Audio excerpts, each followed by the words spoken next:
Hi hello నమస్తే welcome to CM today నేను మీ మధు.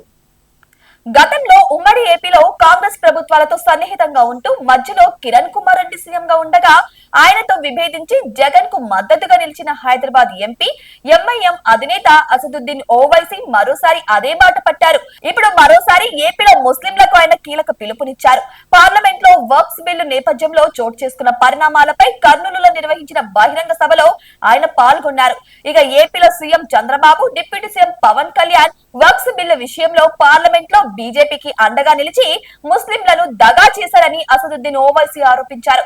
వక్ఫ్ చట్టాన్ని వ్యతిరేకిస్తూ కర్నూలులో నిర్వహించిన సభలో మాట్లాడిన ఆయన టీడీపీ జనసేన తీరుపై మండిపడ్డారు. వక్ఫ్ బిల్లుకు మద్దతిచ్చిన టీడీపీని ముస్లింలు ఎప్పటికీ క్షమించబోరన్నారు. ఇంకా టీడీపీలోనే ఉన్న ముస్లింలను బయటికి రావాలని ఓవైసీ పిలుపునిచ్చారు. వక్ఫ్ బిల్లును పార్లమెంట్ లో వ్యతిరేకించిన వైసీపీని ఓవైసీ అభినందించారు.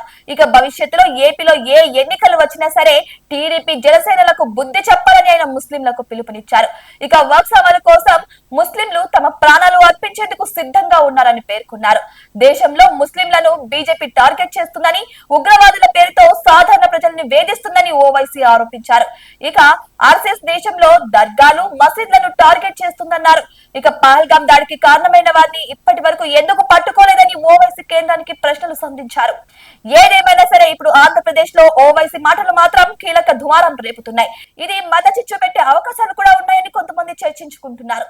ఆయన చేసిన వ్యాఖ్యలు వైసీపీకి ఆదర్శంగా ఉన్నా సరే ఇటు చూస్తే అక్కడ మత చిచ్చులు రేపే అవకాశాలు ఉన్నట్టు తెలుస్తుంది. ఇటువైపు టీడీపీలో ఉన్న ముస్లింలను సైతం బయటకు రావాలని ఆయన అయితే ఆదేశించడం అయితే జరిగింది. సో మరి నిజంగానే వారు బయటకు వస్తారా, లేకపోతే ఆయన మాటలను బేజారు పెడతారా అనేది కూడా ఇంకా మనం వెయిట్ చేసి చూడాల్సిందే. ఏదేమైనా సరే ఇప్పుడు ఓవైసీ ముస్లింలకు ఒక పెద్ద అనే చెప్పొచ్చు. ఆయన మాటలను వాళ్ళు తూచ తప్పకుండా పాటిస్తూ ఉంటారు. మరి ఇది ఎంతవరకు ప్రభావం చూపుతుంది? ఇక టీడీపీలో ఇటువంటి విభేదాలు తథ్యమే అంటారా, లేకపోతే దీనితో ఇది అంతమవుతుందంటారా, కేవలం ఇది మాటలకే పరిమితం అంటారా?